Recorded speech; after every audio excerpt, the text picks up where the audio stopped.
ধন্যবাদ প্রিয়াঙ্কা। আপনি যেমনটা বলছিলেন, আজকে বাংলা নববর্ষের প্রথম দিন।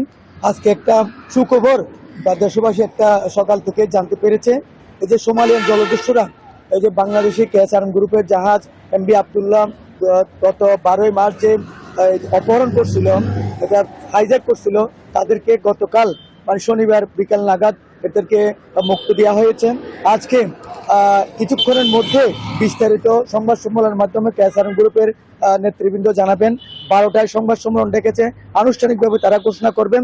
আমরা আগে একটু বলতে চাই যে 2010 সালে কেএসআরএম গ্রুপের এমন একটি জাহাজ ডিসেম্বরে যে এমবি যে দোকানে মুক্ত করা যে অপহরণ করা হয়েছিল জাহানমণি, সেই জাহানমণি উদ্ধার করতে সময় লেগেছিল প্রায় 100 দিন, অর্থাৎ 3 মাস 10 দিন।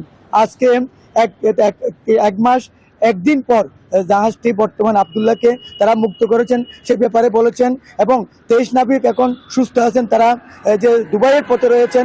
দুবাইয়ে 2-3 সময় লাগতে পারে বলে জানিয়েছেন। এরপরে দুবাই থেকে জাহাজটি থেকে নাবিকদেরকে নামিয়ে বিমান যুগে তারা বাংলাদেশে নিয়ে আসবেন, এই কথাটাও জানিয়েছেন। আমরা মুক্তিপণের ব্যাপারে জানতে চেয়েছিলাম শাহরিয়ার জাহান রাহাতের কাছে। তিনি বলেছেন আমরা আনুষ্ঠানিকভাবে আপনাদেরকে জানাবো কি দেওয়া হয়েছে। তারা এই প্রস্তুতি নিচ্ছে, এখনই সংবাদ সম্মেলন করবে, তারপর আমরা বিস্তারিত আপনাদের মাধ্যমে এখন আমাদের দর্শক শ্রোতাদেরকে জানিয়ে দেবো। এ হলো বর্তমান যে কেএসআরএম গ্রুপের মালিকানাধীন এমডি আবদুল্লাহর মুক্তির বিষয়ে সর্বশেষ। বিকাশে কম খরচে ক্যাশ আউটের লিমিট বেড়ে 50,000, প্রিয় এজেন্টও 2টা।